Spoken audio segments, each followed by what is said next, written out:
भारत एक लोकतांत्रिक देश है और इस राजनीतिक लोकतांत्रिक व्यवस्था का आखिरी जो उपकरण होता है वह उपकरण प्रखंड कार्यालय होता है।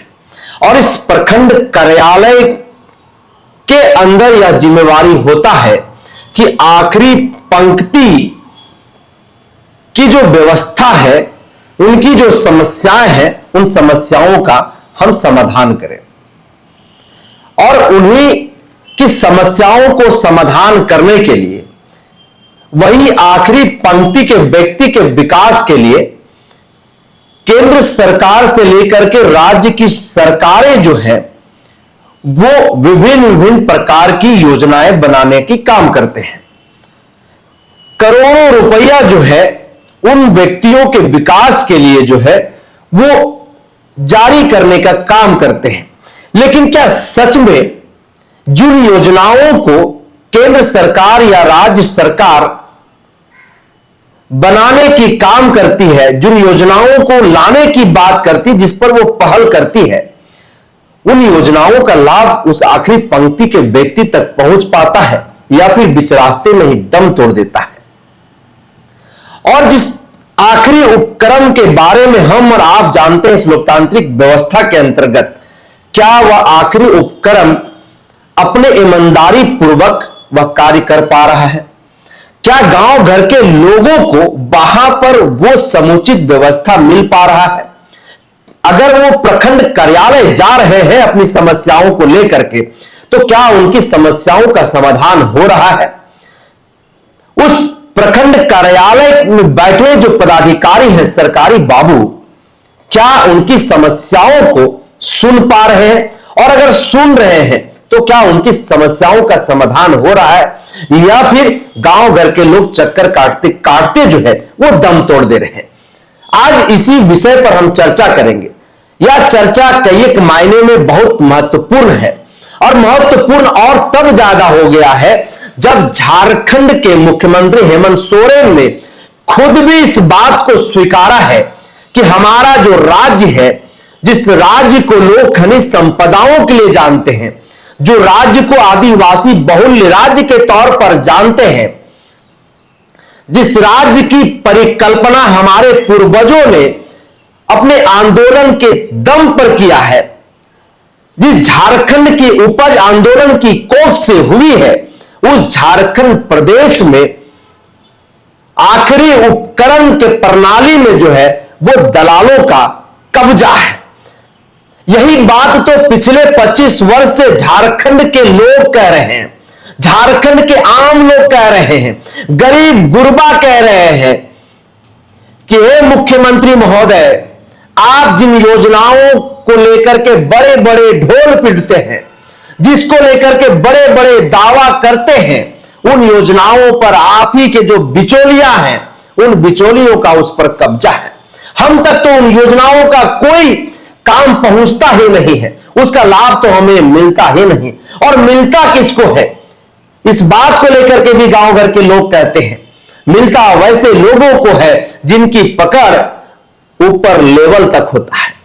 अगर गांव घर के कोई आम आवाम, कोई नागरिक अगर प्रखंड कार्यालय पहुंच जाता है तो इस बात को बड़े दावे के साथ मैं कह सकता हूं कि उसका काम नहीं होता है।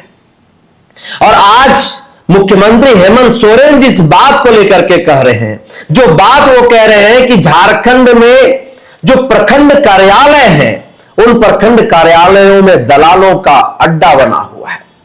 हमें उन सभी चीजों पर ध्यान है, हमारी निगाहें हैं, उन लोगों पर कड़ी से कड़ी कार्रवाई की जाएगी, उन्हें जेल भेजा जाएगा, उनकी नौकरी को खत्म कर दिया जाएगा। चलिए देर ही सही, लेकिन राज्य के मुखिया को इस ओर तो ध्यान हुआ।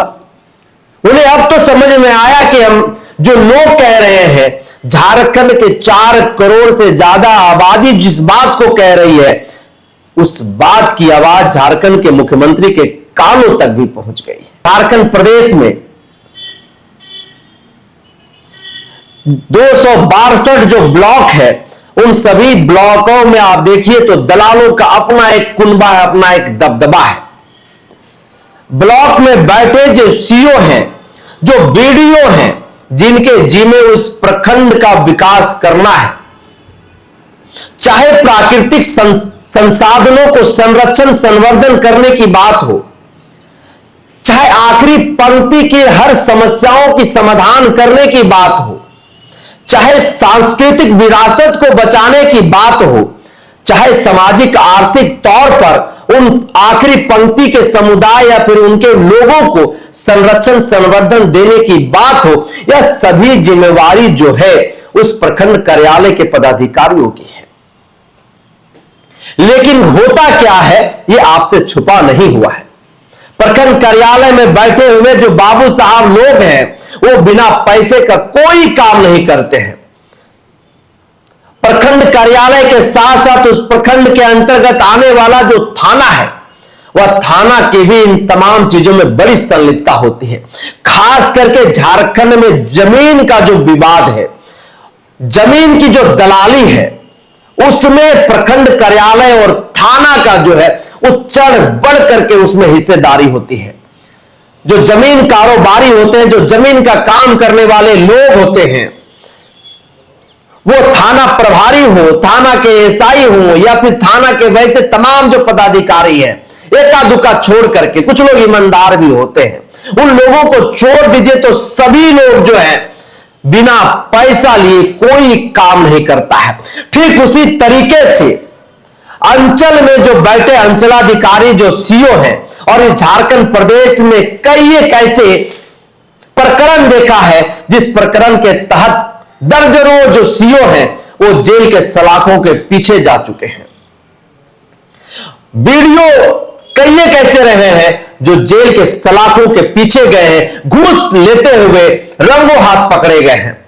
उसके बावजूद भी झारखंड प्रदेश में भ्रष्टाचार जो है वो कम होने का नाम नहीं ले रहा है। झारखंड में 262 ब्लॉक है, 4345 पंचायत है, 24 जिले हैं, 5 प्रमंडल है, 32,623 गांव है। अगर आप झारखंड घूमिएगा तो झारखंड घूमने के बाद आपको पता चलेगा कि हमारे पूर्वजों ने जिन सपनों को देख करके जिस लिए इस झारखंड अलग राज्य की लड़ाई लड़े, उनके सपनों का झारखंड इस 25 वर्ष में नहीं बन पाया है। चाहे एकत्रित बिहार की बात हो या फिर 2000 बाद के झारखंड प्रदेश की बात हो, तो इस झारखंड प्रदेश में भ्रष्टाचार जो है वो बदस्तूर जारी है। और गरीब गुरबा जो लोग हैं, आखिरी पंक्ति में बैठे परिवार के जो लोग हैं, चाहे उन्हें जातीय प्रमाण पत्र बनाने की बात हो, आवासीय प्रमाण पत्र बनाने की बात हो, इनकम प्रमाण पत्र बनाने की बात हो या फिर मनरेगा से संबंधित कोई बात हो, तो उन तमाम चीजों के लिए जब तक वो प्रखंड कार्यालय में चढ़ावा नहीं चढ़ाएंगे, चढ़ावा का मतलब है कि जब तक वो सरकारी बाबुओं को 100, 200, 5,000, 10,000 रुपया नहीं देंगे, तब तक उनका काम नहीं होगा। ये झारखंड का एक एक व्यक्ति, एक एक छात्र, एक एक लोग जानते हैं। और जमीन का खेला जिस तरीके से हो रहा है वो भी किसी से छुपा हुआ नहीं है। और लगातार झारखंड के लोग सत्ता में काबिज सत्ताधारी दलों से जो है वो लगातार इस बात को लेकर के गुहार लगाते रहते हैं कि सत्ता में बैठे मठाधीश, आप हमारी बातों को सुन लीजिए, आप हमारी दर्द, हमारी पीड़ा को सुन लीजिए, लेकिन कोई उनका सुनने वाला नहीं है। आप जब पंचायत चल जाइएगा तो पंचायत सचिव जो पदाधिकारी हैं, जो सरकारी बाबू हैं, उनकी जब रवाब देखिएगा तो आपको लगेगा कि वो मुख्यमंत्री से कम नहीं है। उनको जब आप पैसा डाल दीजिए उनके जेब में, तो फिर तो भैया आप जो बोलिए वही वो करेंगे। आप बोलिएगा कि रहीम बाबू, श्याम बाबू, ये दिन है, ये रात है, तो बोलेंगे हाँ ये दिन है, ये रात है। और अगर आपके जेब में पैसा नहीं है तो आपको पहचानने से भी इनकार कर देंगे। अगर आपका सही काम है तो उन कामों को भी वो नहीं करेंगे। और प्रखंड कार्यालयों की जो परिस्थिति है, उस परिस्थितियों से झारखंड के अमूमन हर आखिरी पंक्ति के लोग जो है उससे रूबरू हैं। प्रखंड कार्यालय में एक तो आपको सरकारी बाबू मिलेंगे नहीं, उनका भी एक समय निर्धारित है। मंगलवार, शुक्रवार, सोमवार, ये 3 दिन पूरे हफ्ता में वो बैठेंगे। वो भी कार्यालय कब पहुंचेंगे, 12 बजे के बाद और 4 बजे के बाद वो चले जाएंगे। छात्र छात्राएं दिन दिन भर प्रखंड कार्यालय के बाहर एक छोटी छोटी कागजात के लिए खड़े रहते हैं। भूखे प्यासे, धूप हो, बरसात हो, ठंड हो, वो बाहर खड़े रहते, इंतजार करते कि सरकारी बाबू आएंगे और हमारे इस पेपर पर सत्यापन कर देंगे, हमारा आवासीय बन जाएगा, हमारा जाति प्रमाण पत्र बन जाएगा।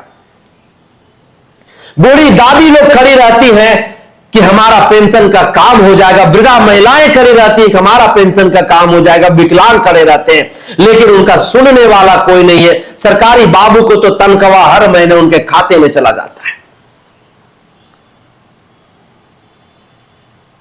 इस तरह से उनका नदारत रहना प्रखंड कार्यालयों से जो है ये बदस्तूर जारी है और इसका खमियाजा आखिरी पंक्ति के वो लोग जो हैं वो भुगत रहे हैं और यह भी कहीं ना कहीं सिलसिला हुआ जो है वो जारी है। ऐसे में झारखंड के मुख्यमंत्री हेमंत सोरेन ने जिस बात को बड़े मन से कही है, अगर सच में अगर उस पर वो कार्रवाई कर दिए, सच में अगर वो पहल कर दिए, तो आप मानिए झारखंड में एक और नई क्रांति जो है वो पैदा हो जाएगा और इस क्रांति के बदौलत आखिरी व्यक्ति के परिवार के लोगों को, छात्र छात्राओं को इसका फायदा पहुंचेगा, यह भी हम आपको बता दे रहे हैं। लेकिन अगर मुख्यमंत्री ने यह शगुफा फेंका है लोगों को खुश करने के लिए, अगर लॉलीपॉप देने का काम किया है, तो झारखंड के लोग तो इस बदकिस्मती से गुजर ही रहे हैं, गुहार लगा ही रहे हैं और लगातार जो है प्रखंड कार्यालय का चक्कर भी वो काट रहे हैं। चाहे 2000 रुपया घूस देना पड़े उन्हें अपने कागजात को बनवाने के लिए, अपने काम को करवाने के लिए, वो तो दे ही रहे हैं। इससे सत्ता में बैठे जो मठाधीश हैं, जो सत्ताधारी हैं, उन्हें उनसे कोई लेना देना नहीं है और जिन्हें हम विधायक चुनते हैं, जिन्हें हम शासन चुनते हैं, उनके तो कानों में जू तंग नहीं रेखता है। कई एक लोग तो यह भी बताते हैं कि सांसद और विधायक के ही संरक्षण में जो प्रखंड में बैठे जो दलाल है वो दलाली करते हैं। विधायक के ही आदमी लोग दलाली करने में जुटे हुए होते हैं। विधायक के आदमी लोग ही वो होते हैं जो प्रखंड कार्यालय पर कब्जा करके रखे हुए होते हैं। ऐसे कई एक मामला झारखंड प्रदेश में जो है वो निकल करके छन करके बाहर आया है। आज इस वीडियो को सुनने के बाद कई एक विधायकों को हो सकता है कि मेरी बातों से बुरा लगे, लेकिन विधायक महोदय हम आपसे आग्रह करेंगे कि जो जनता आपको चुन करके जो कुर्सी देने का काम किया है, जिन्होंने अपना भविष्य आपके हाथों में सौंपने का काम किया है, उसके काम को ईमानदारी पूर्वक करने का काम करिए, क्योंकि इस बात में उतनी ही सत्यता है जितनी इस बात में कड़वाहट है। आप ही के लोग जो हैं वो प्रखंड कार्यालयों में दलाली करते हुए दिखाई देते हैं। जमीन के कारोबार में भी जो है अमूमन आप ही के लोग होते हैं जो जमीन कारोबार से जुड़े हुए रहते हैं। पंचायत में मुखिया जो है वो पंचायत में मुखिया के लोग जो है पंचायत सचिव से मिल करके उनके इर्द गिर्द में रहने वाले जो लोग हैं वो दलाली करने में जुटे हुए रहते हैं। छोटे छोटे कार्यों में वंशावली बनाने की बात हो तो बिना पैसा का वंशावली नहीं बनता है। पैसा दीजिएगा तो आपका वंशावली बनेगा, अन्यथा आपका वंशावली नहीं बनेगा। आपकी मां हॉस्पिटल में मर जाए ना तो मुखिया को इसका कोई लेना देना है, ना ही उसको इस बात का दर्द है और ना ही विधायक को किसी बात का दर्द और इसका पीड़ा है। ये लोकतांत्रिक व्यवस्था में आखिरी पंक्ति के लोगों को भुगतना पड़ रहा है। आप मनरेगा के बारे में जान रहे होंगे। मनरेगा में इतना फंड है, जिस फंड का सही प्रयोग कर दिया जाए तो गांव का समुचित विकास होगा। गांव के वैसे जो मजदूर परिवार के लोग हैं, जो मजदूरी करते हैं, जो दूसरे राज्यों में पलायन करने को मजबूर है, उन लोगों को गांव में ही जो है वो नौकरी मिलेगा, रोजगार मिलेगा। लेकिन इस मनरेगा में इतना बड़ा घोटाला है जिसका जीवन उदाहरण जो है राज्य की आईएएस ऑफिसर रही, जो पुनः जो है उन्हें फिर से नियुक्ति मिल गया है, पूजा सिंघल। पूजा सिंघल इसी मनरेगा घोटाले में जेल के अंदर गई थी और आज भी यह मनरेगा जो घोटाला है वह थमने का नाम नहीं ले रहा है। आप मुखिया, जिला परिषद, ऐसे जो जनप्रतिनिधि हैं, इन जनप्रतिनिधियों के संरक्षण में जो सरकारी बाबू हैं, इन लोगों के मिली भगत से मनरेगा में जो है घोटाला करने का सिलसिला जो है वो लगातार जारी है। इन्हें ना तो किसी बात की डर है, ना ही इन्हें कानून की डर है, ना ही इन्हें न्यायपालिका की डर है। इन्हें तो अपनी कमीशन की पड़ी और अपना कैसे जेब भरे, कैसे अपना परिवार मजबूत हो और इर्द गिर्द में जो रहने वाले लोग हैं वो कैसे मजबूत हो, इनको तो इस बात की पड़ी हुई है। आखिरी पंक्ति के लोग खास करके जिस तरह से इन मामों को लेकर के त्राहिमाम कर रहे हैं, जिस दर्द इस पीड़ा से वो गुजर रहे हैं, उस पीड़ा को शायद मुझे जो महसूस हो पा रहा है, राज्य के मुख्यमंत्री हेमंत सोरेन को समझ में आ गया है। और जिस तरह से लगातार वो काम कर रहे हैं, उस काम की प्रशंसा झारखंड ही नहीं पूरे देश की राजनीतिक गलियारों में चर्चा का विषय बना हुआ है। ऐसे में अब देखने वाला बात यह होगा कि प्रखंड कार्यालय, जिसे इस राजनीतिक लोकतांत्रिक व्यवस्था में आखिरी उपक्रम माना जाता है, जिसके पास एक बड़ी जिम्मेवारी है, जिस जगह को लोग भारत की आत्मा कहते हैं, उस भारत की आत्मा का संरक्षण करना इस आखिरी उपक्रम का काम है। आप जिसे लोग दलालों का अड्डा कहते हैं, और खुद मुख्यमंत्री भी इस बात को कह रहे हैं, खुद मुख्यमंत्री भी इस बात को स्वीकार कर रहे हैं। अब ऐसे में देखने वाला बात यह होगा कि मुख्यमंत्री के इस तेवर के बाद आखिरी उपक्रम में बैठे हुए जो सरकारी बाबू हैं, उन बाबुओं पर क्या असर पड़ता है, या फिर मुख्यमंत्री के इस बात के बाद भी उनका जो अपना सिग्नेचर है, जो भ्रष्टाचार का अड्डा बना हुआ है या फिर दलालों का अड्डा बना हुआ है, वह अड्डा या फिर दलालों पर विराम लगता है, उन पर कोई कार्रवाई होती है, या फिर यह बदस्तूर जारी रहेगा। झारखंड के लोग इसी तरह त्राहिमाम से गुजरते रहेंगे। अगली कड़ी में हम और भी आपको कुछ बताएंगे इसी व्यवस्था को लेकर के। तब तक के लिए दीजिए इजाजत। जोहार।